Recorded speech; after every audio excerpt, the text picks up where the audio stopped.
Senhor presidente, eu pediria a Vossa Excelência que me desse tempo de orador, uns 10 minutos. Agradeço a Vossa Excelência a deferência. Senhores senadores, nós estamos diante de um debate muito importante, eu não tenho dúvida que nós chegaremos a bom termo.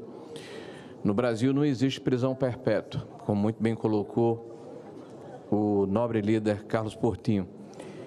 E também é interessante que tenhamos a possibilidade de reduzir a subjetividade. Então, são duas situações que estão colocadas.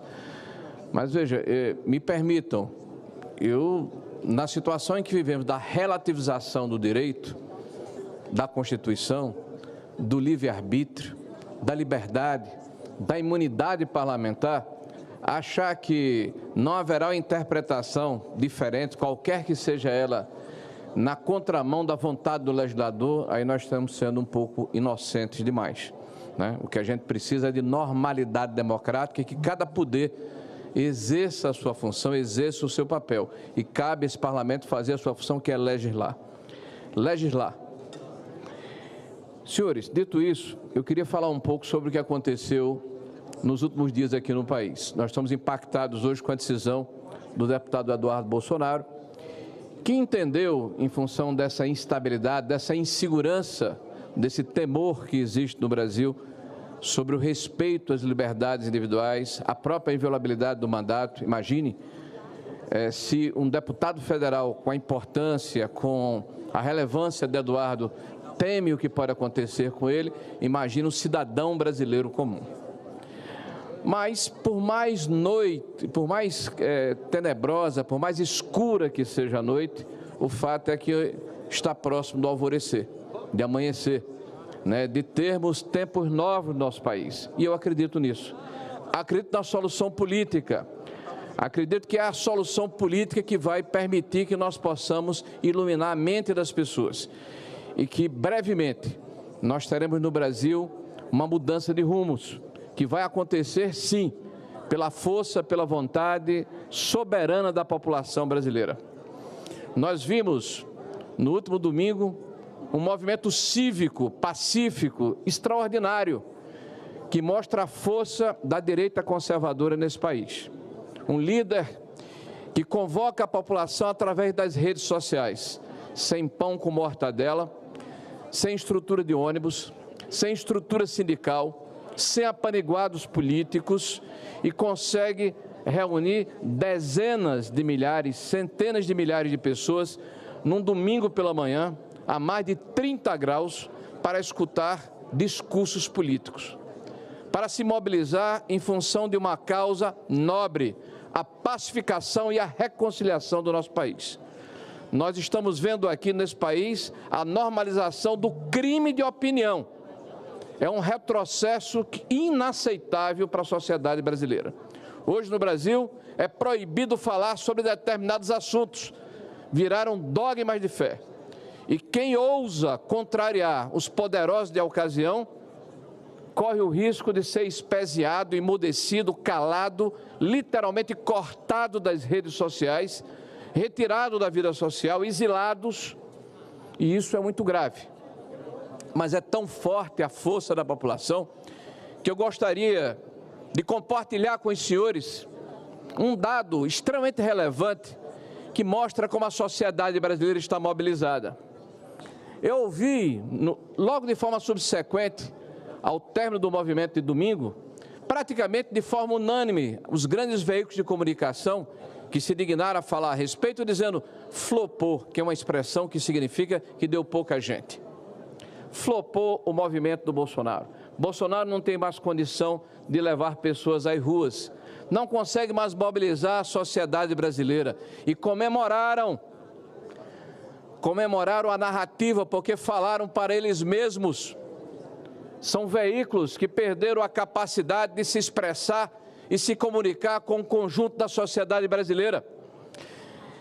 Eu quero ler para os senhores uma notícia de um veículo chamado Poder 360, foi divulgado no dia 24 de fevereiro de 2025, às 8 da manhã.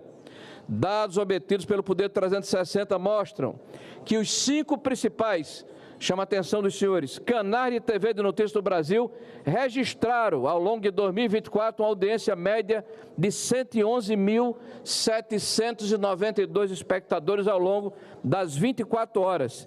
Esse é o número somado de pessoas que, ao mesmo tempo, sintonizam, pasmem, senador Marcelo Castro, Globo News, CNN Brasil, Jovem Pan, Record News e Band News. Esse público equivale a 0,05% da população brasileira, quando se leva em conta o censo do IBGE de 212 milhões de brasileiros. Muito bem. Na hora em que estava acontecendo o evento do presidente Bolsonaro, lá em Copacabana, nobre senador Vanderlan, o canal Auriverde tinha 1.048.672 visualizações online. Silas Malafaia, 255.064. Revista Oeste, 1.592.013 cidadãos estavam linkados. Metrópole, 293.381. Te Atualizei, de Bárbara, uma youtuber, 339.058. Eu contabilizei apenas 5 canais.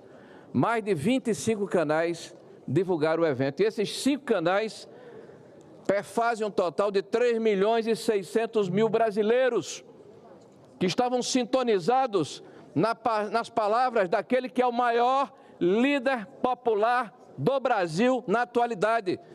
Queiram ou não queiram aqueles que se contrapõem a essa absoluta verdade. Nós sabemos que existe um esforço extraordinário de se tentar demonstrar que se perpetrou o crime impossível. O crime impossível, que é um golpe de Estado no dia 8 de janeiro de 2023, feito por um exército de Brancaleone, com senhoras idosas, com crianças, com mulheres, com pessoas com condição de dificuldade cognitiva, com moradores de rua, armados de bíblias, de estilingues, de ripas, segundo o próprio Ministério Público. Essas pessoas estavam organizadas, sem líderes, no domingo, para derrubar a República Brasileira.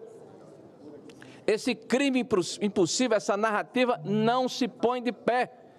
A população não engoliu. E a demonstração cabal dessa afirmação que faço é a irresignação, a insatisfação, eu diria a frustração da sociedade brasileira quando vê que a justiça brasileira, a partir da sua mais alta cúpula, não consegue fornecer paridade de armas a quem está sendo acusado no judiciário. Porque o inquérito que foi apresentado, nobre senador Omar Aziz, com milhares de informações que foram coletadas pela Polícia Federal, foram segmentadas e filtradas, e em seguida apresentado um relatório que baseou o relatório do Ministério Público, mas a defesa não teve acesso a esse cipoal de provas. Ou seja, não se permitiu igualdade de condições da defesa para se defender. A defesa se debruçou sobre o que foi produzido pelo Ministério Público e pela polícia. Não se deu permissão, nobre senador Marcelo de Castro, que se debruçasse sobre as provas coletadas, o que mostra um vício claro na condução do processo. Nós temos um juiz que, de forma reiterada, mostra a sua insatisfação com o presidente da República, com o ex-presidente Jair Bolsonaro, que deu entrevistas falando sobre o fato que ele irá julgar, afirmando que seria vítima da suposta trama do golpe. Como alguém pode imaginar que haverá imparcialidade no final desse julgamento? Acabou-se o princípio do juiz natural. Vejam que a situação do deputado Eduardo Bolsonaro. Por que, perguntam os senhores, cai sobre a ESD, sobre as condições, sobre a orientação do ministro Alexandre de Moraes a condução dessa afrontosa acusação que é feita contra Eduardo Bolsonaro por representantes de partidos políticos? Houve distribuição? Ou ele o recepcionou por vinculação, não sei por que cargas d'água? Se Eduardo Bolsonaro, que é um deputado federal, que é um parlamentar brasileiro do Congresso Nacional, tem receio da justiça brasileira, imagine o cidadão comum, como ele se sente, com receio de dizer o que pensa, com receio de exercitar o mais sagrado dos direitos que é garantido pela nossa Constituição, o direito de divergir, de criticar, de se opor, de fiscalizar, de se contrapor. Querem emudecer e calar a sociedade brasileira e impor uma narrativa única. Não é por acaso que nós vemos as tentativas repetidas de se tentar regular, de se tentar reprimir as redes sociais, porque elas permitiram que a sociedade brasileira tivesse acesso ao que está acontecendo no Brasil, sem a necessidade do filtro que é colocado por aqueles que se colocam à disposição do poder de ocasião. Viva o povo brasileiro que resiste, viva o Brasil que vai passar incólume e viva todos aqueles que acreditam na democracia, porque por mais negra que seja a noite, está perto do alvorecer, não tenho dúvida nenhuma.